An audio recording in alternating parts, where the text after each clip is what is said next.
DHCP, or Dynamic Host Configuration Protocol, some people call it Dynamic Host Control Protocol, either one is correct, is a way to dynamically assign IP addresses to a computer.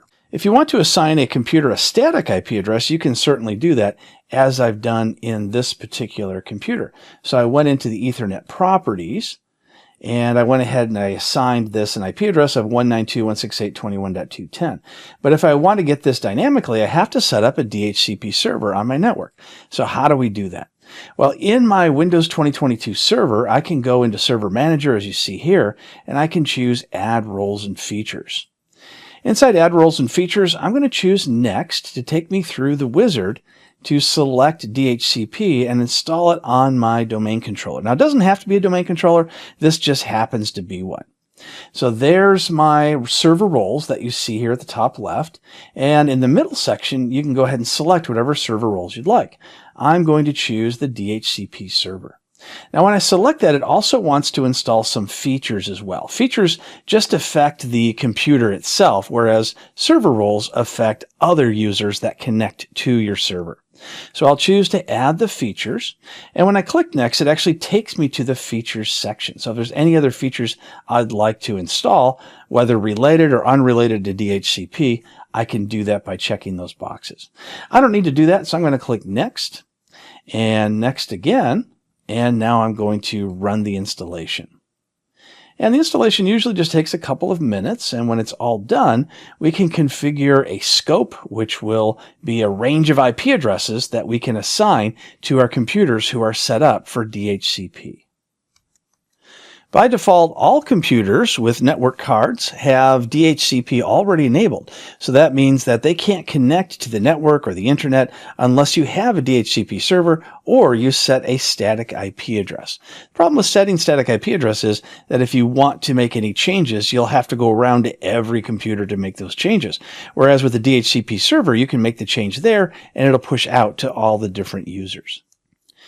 Installation is complete, so I'll click Close, and now we should see a new console at the top under the Tools menu. You can also see a yellow triangle where you can complete the DHCP configuration.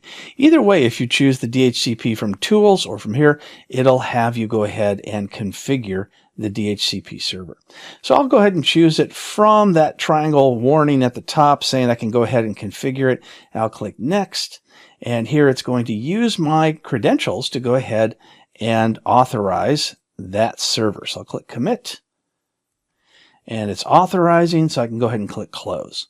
Now I'm going to go to Tools and open up DHCP. All that really did was it kept me from having to authorize the server manually, which is just a matter of right-clicking and choosing Authorize. Now, if I'd like to unauthorize it for any reason, I can choose that now. So now I'm going to expand my IPv4, or you could also do an IPv6. In my case, I'm going to create a scope using IPv4. So I'm going to right-click and choose to create a new scope so I can hand out IP addresses to my computers on my network. So I'll just call this Scope X, click Next, and now I'm going to have a starting and ending IP address. Just make sure you don't use any IP addresses that are currently in use. I'm going to choose my current subnet, which is 192.168.21, as you saw with the static IP addresses. And my subnet length is going to be 24, which equals to the subnet mask of 255.3x.0. So click Next. Now I can choose to add an exclusion, or I could choose a delay. That's if you have an IP address that's a static IP address set inside your scope. Now I don't have that currently, so I'm just going to go ahead and click Next. Now you see the lease duration. The default is 8 days. I recommend that most people change that to 1 day, and that's because if they have multiple different devices in your office, say a user has a computer and a tablet and a phone and a VoIP phone, those all need IP addresses. And it's possible you might run out of IP addresses very quickly if you don't go ahead and change the lease amount of time to a much smaller amount. Otherwise, you could change your subnet mask from, say, a /24 to a /16, and you'll have a lot more IP addresses. Either way, but this way is much quicker. Now, I'd like to configure some additional scope options, so I'll choose Next. And now I'm going to add in the router. So in this case, my way out to the internet and other networks is going to be 192.168.21.1. And most networks are going to have the first IP address be the one that you go out to, say, for the internet or other subnet access. Now, it automatically found my parent domain, which is mydomain.int, and it found my DNS server, which is this domain controller. So I'll choose next, or you could go in and add that if you'd like. Win servers are no longer actively being used, so we can go ahead and skip that. And I'd like to activate the scope and click Finish. Now I have a scope that appears in my upper left-hand corner.